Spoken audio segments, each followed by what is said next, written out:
Bonjour. 20% de la production mondiale de pétrole est aujourd'hui virtuellement prise en otage dans un couloir maritime.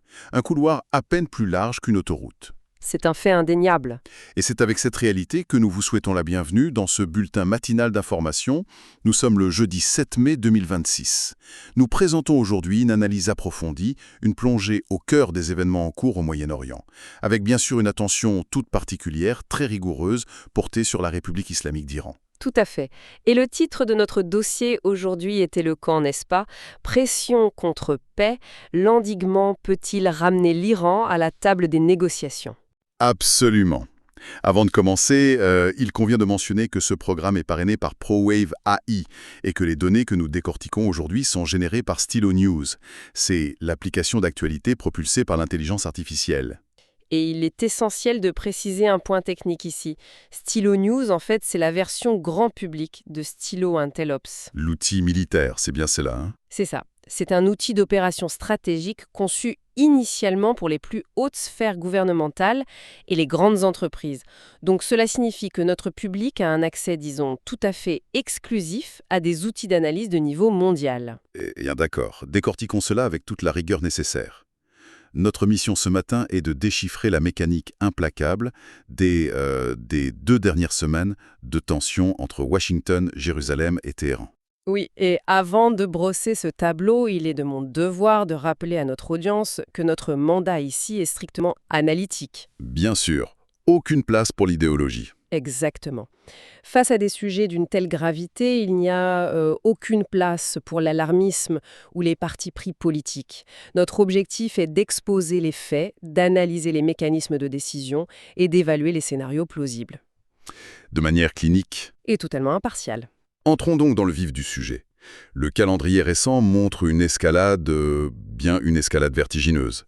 Et tout s'est cristallisé à la fin du mois de février, avec un événement qu'on pourrait qualifier de tectonique, la mort du guide suprême iranien Ali Khamenei. Et c'est là que les pronostics ont été déjoués.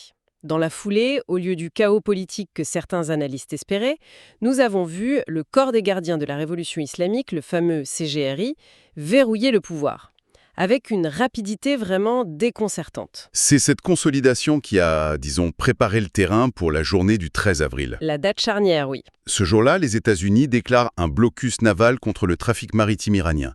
L'Iran riposte presque instantanément en annonçant la fermeture du détroit d'Ormuz aux navires qu'il juge non amicaux et exige des droits de transit. C'est le point de rupture diplomatique. C'est ça. Pour utiliser une analogie, c'est un peu comme une partie d'échecs à enjeux mondiaux, mais où l'échiquier est le détroit d'Ormuz, une voie navigable par laquelle transite 20% de la demande mondiale en pétrole. C'est la veine jugulaire de l'économie. Eh bien, ce qui est fascinant ici et préoccupant, c'est la mécanique de ce blocage.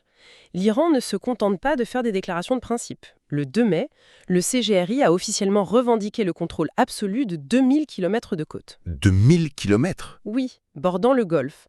Et le langage utilisé dans leur communiqué est extrêmement précis. Ils ont menacé de transformer cette zone en, et je cite ici, en fosse commune pour les navires de guerre américains s'ils intervenaient. Fosse commune. Le terme est fort, et la réaction américaine ne s'est pas fait attendre.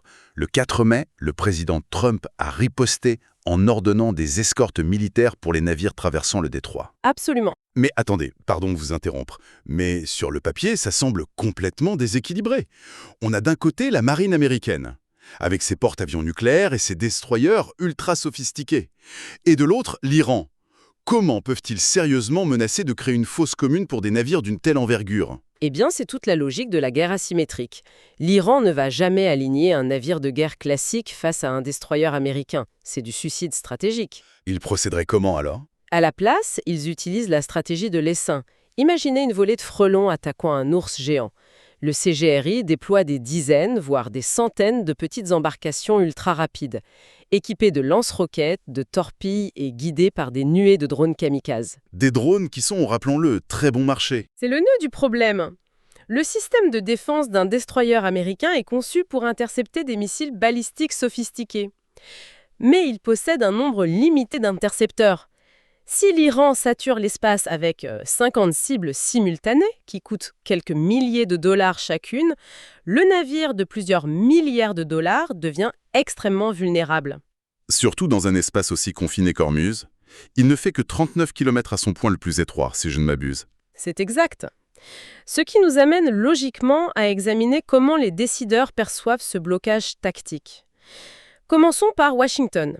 L'administration américaine refuse tout cessez-le-feu qui ne réglerait pas immédiatement la question nucléaire iranienne. Et leur arme de prédilection, c'est l'étouffement financier. Le secrétaire au Trésor américain, Scott Bessent, a récemment raillé la résilience du régime de Téhéran. Il affirme que les prix du pétrole vont chuter grâce aux sanctions chirurgicales. Des sanctions qui visent ce qu'il appelle le réseau bancaire de l'ombre de l'Iran. Ce réseau de l'ombre est crucial pour comprendre leur survie économique. Mais justement, comment ça marche concrètement? Vous parlez de réseau de l'ombre, mais comment le Trésor américain peut-il bloquer des transactions qui se font hors de la vue de Wall Street? Ça me semble être une promesse impossible à tenir. C'est complexe, oui, mais ce n'est pas impossible. Si nous relions cela à une perspective plus large, ce réseau repose d'abord sur la flotte fantôme, des pétroliers qui éteignent leurs transpondeurs GPS en pleine mer pour transférer le brut iranien. En toute discrétion. Voilà. Et ensuite, il y a l'aspect financier. L'Iran n'utilise pas le dollar pour ses ventes à la Chine.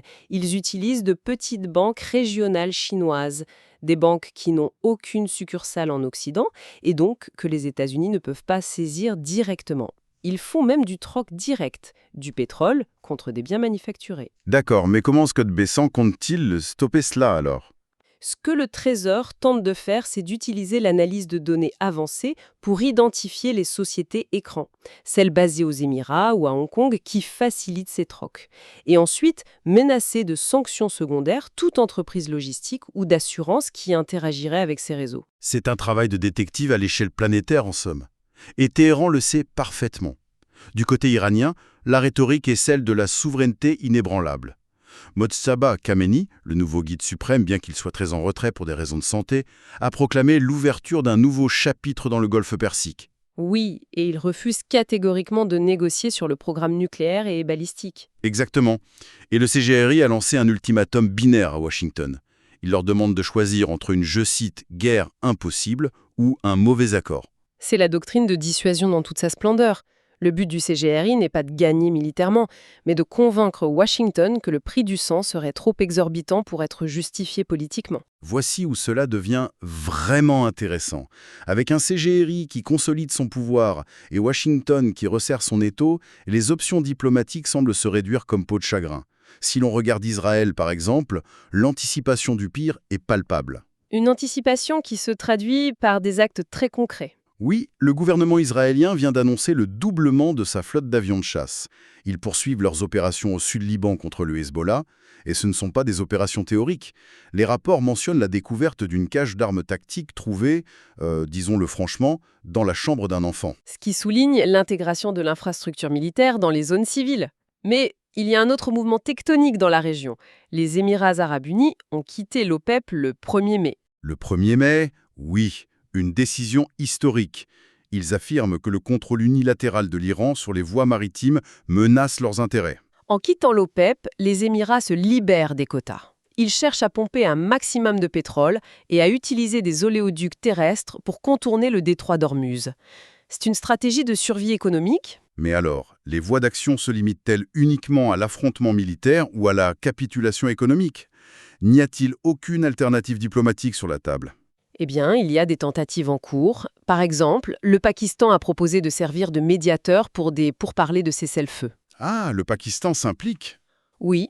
Et plus marquante encore, la Russie a offert de jouer les médiateurs pour orchestrer le retrait de l'uranium enrichi iranien. Une offre qui a été rejetée par les États-Unis, n'est-ce pas? Totalement rejetée, ce qui montre bien la méfiance de Washington envers toute interférence de Moscou dans ce dossier. Ces décisions, prises dans les hautes sphères, ont évidemment des répercussions immédiates sur le terrain à tous les niveaux. Si l'on descend au niveau local, l'impact est dévastateur. Les communautés côtières autour d'Ormuz subissent une militarisation accrue. La vie quotidienne est complètement bouleversée.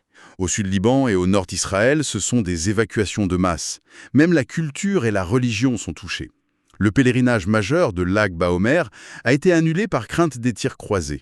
À Bahreïn, on signale des purges de sécurité massives contre des réseaux liés au CGRI. C'est un réalignement forcé, et au niveau national, les conséquences sont tout aussi massives.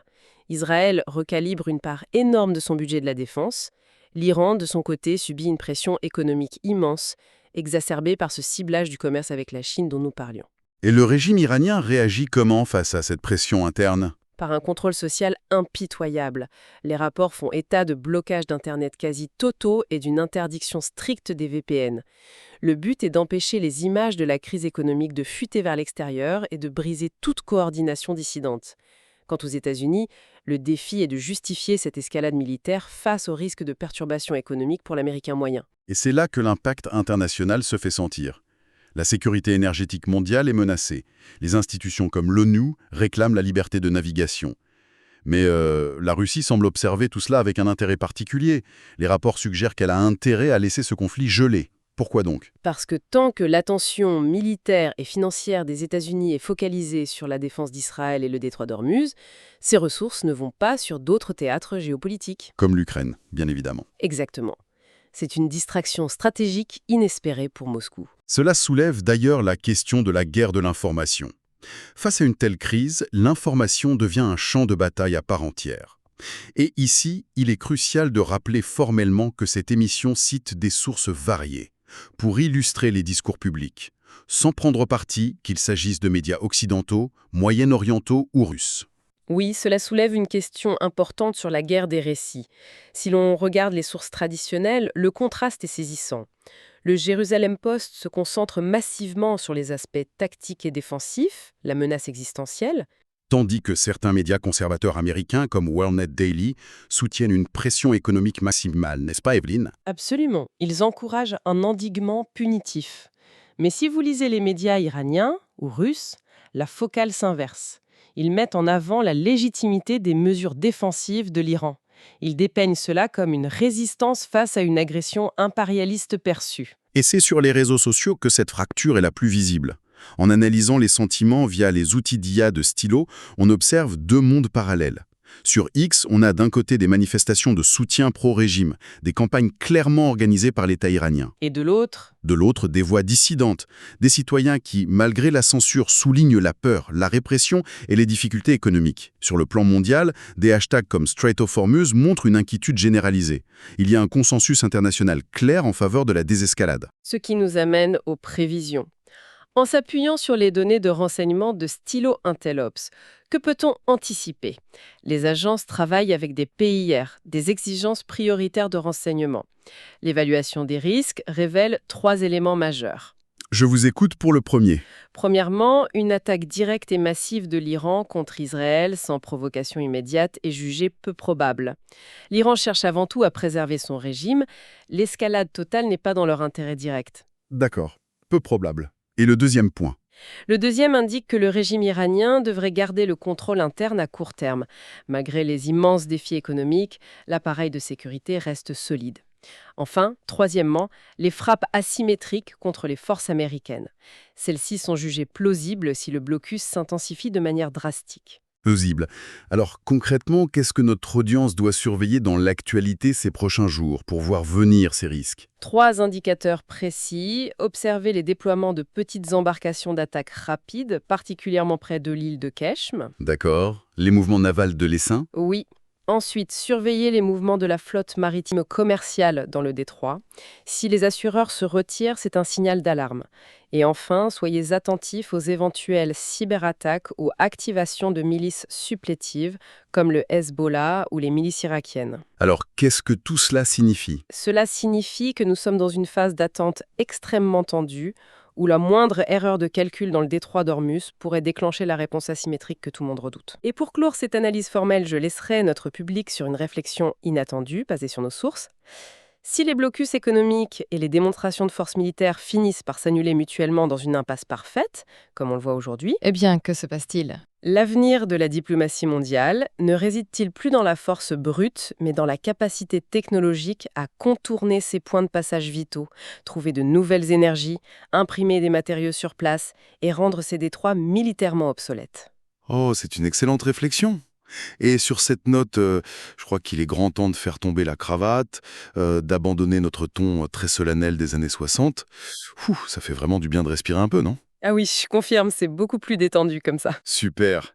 Eh bien, on espère sincèrement que cette plongée au cœur de la géopolitique a permis à notre audience de mieux comprendre ce qui se joue vraiment au Moyen-Orient en ce moment, loin des simples gros titres qui peuvent être très anxiogènes.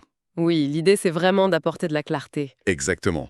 Et d'ailleurs, il est important de rappeler que toutes les informations que nous venons de traiter proviennent directement de Stylo News. C'est une application fantastique, disponible sur mobile et sur ordinateur, qui permet à chacun de télécharger et de personnaliser ses propres bulletins de renseignement. C'est un peu comme avoir une agence d'analyse dans sa poche. Ça compile des centaines de sources traditionnelles et même des flux en temps réel sur X. C'est ça. Donc pour tous ceux qui aiment creuser l'actualité, nous vous encourageons vivement à vous abonner. Il suffit d'aller sur www.stylonews.com pour obtenir ces actualités sur mesure propulsées par l'intelligence artificielle. C'est un outil vraiment puissant. Un immense merci à tous ceux qui nous ont écoutés aujourd'hui. Surtout, n'hésitez pas à nous suggérer des sujets pour les futures analyses. On lit toutes les propositions. Et pensez à suivre Stylo News sur les réseaux sociaux favoris pour ne rien manquer. Merci encore d'avoir été avec nous et à très bientôt. À bientôt!